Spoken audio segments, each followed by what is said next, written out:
You might recall earlier this week I spoke to Catherine Deves, a lawyer and the co-founder and spokeswoman for Save Women's Sport Australasia.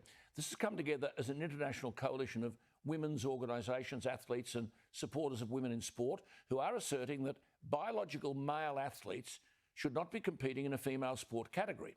Now, this apparently is controversial. Catherine Deves on this program was arguing in defence of women's sex-based rights when sporting organisations, almost all of them, and I mean AFL, rugby, swimming, athletics, netball, life-saving, basketball, soccer and cricket, have adopted policies published 2 years ago by Sport Australia and the Human Rights Commission that displaced the category of biological sex in favour of gender identity. We've got the Olympics coming up and a big weekend of sport. I just wanted to very quickly check with Catherine Deves and ask her, given that, and this is the issue, if a person's trans or gender identity must remain confidential, and if anyone raises a concern, they're the ones excluded or penalised. So my simple question to Catherine, are boys and men across Australia this weekend playing female sport?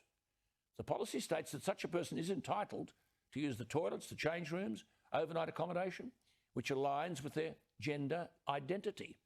Will there at the Olympics be biological men participating in women's sport? Catherine Deves is a mother and she's concerned about males entering spaces where young girls, teenagers and women may be in a state of undress.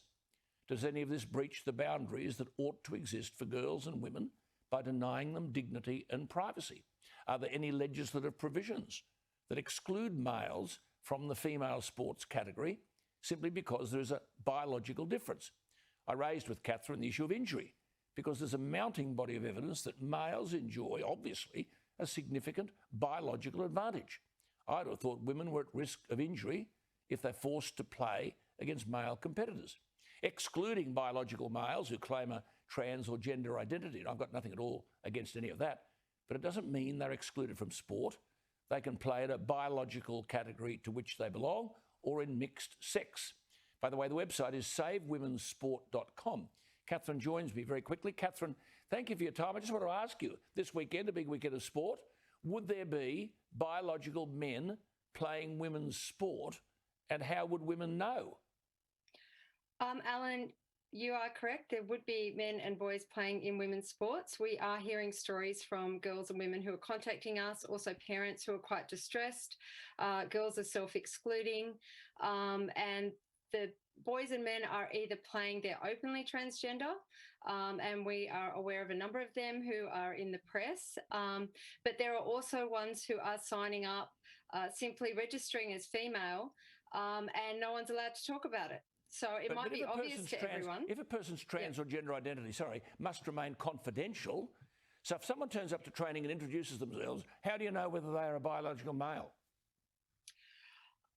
Well, we would be able to tell from the usual cues. There are 6,000 biological differences between men and women, 3,000 of which are observable. So even if someone is claiming to be female, it's usually fairly apparent by observing and watching and listening to them that they are not.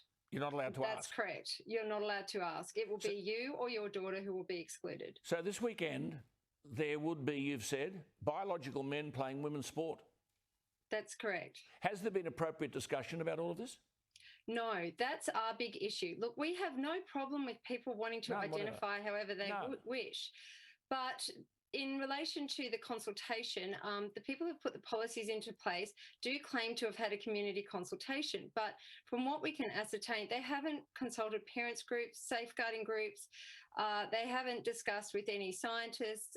World Rugby did a wide-ranging review of their transgender inclusion policy, and they interviewed everyone. They let everyone have a seat at the table, including trans rights activists, women, scientists, litigation lawyers, human rights lawyers, and they came to the conclusion that it was too dangerous to allow males with a trans identity to compete with the women. So I think that if we did have a transparent conversation, that we wouldn't be having these policies because everyone would have a say. Good on you.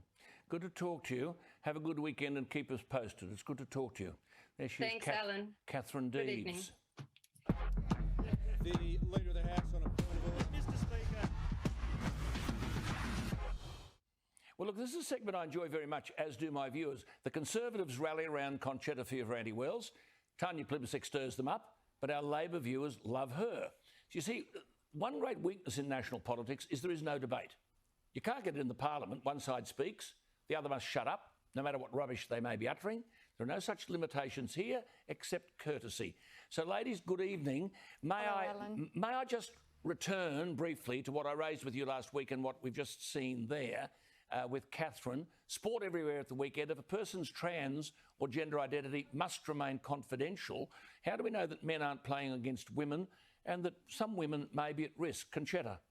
Look, Alan, this whole gender identity issue has caused a lot of concerns, and I think that it's been complicated by the fact that both Sports Australia and the Australian Human Rights Commission have adopted a very gender activist approach.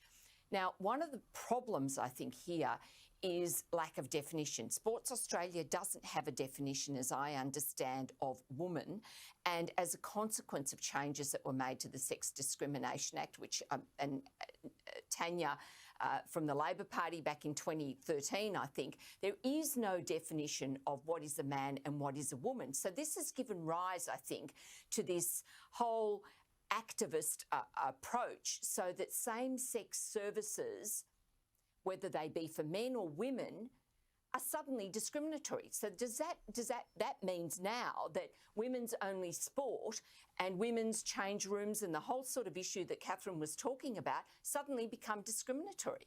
But the point is, Alan, the majority of Australians just don't buy this, and I think Catherine was absolutely correct when she said that that the silent majority don't accept this in Australian politics. Tanya, you're a mother. Would you be concerned about a biological male having access to the toilets and the change rooms of your daughter, notwithstanding the entitlement of transgender people to play sport and to have their rights?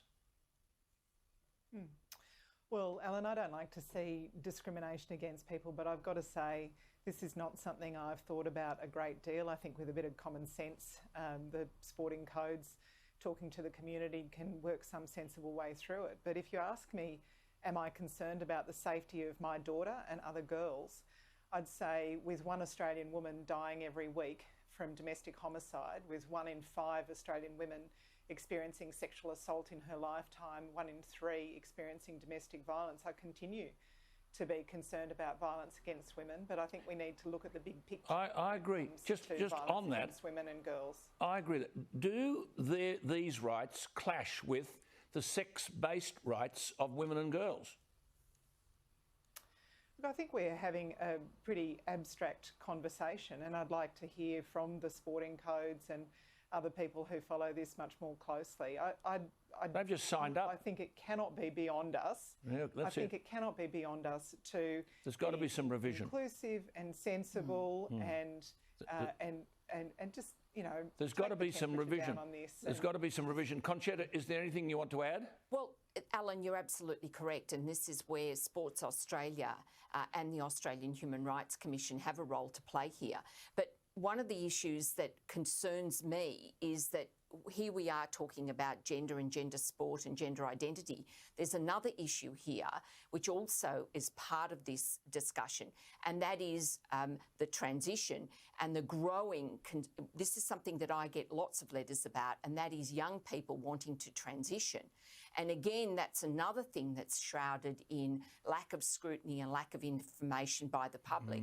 And again, parents not being able to access information and therefore not being able to assist their children in making this monumental decision to transition.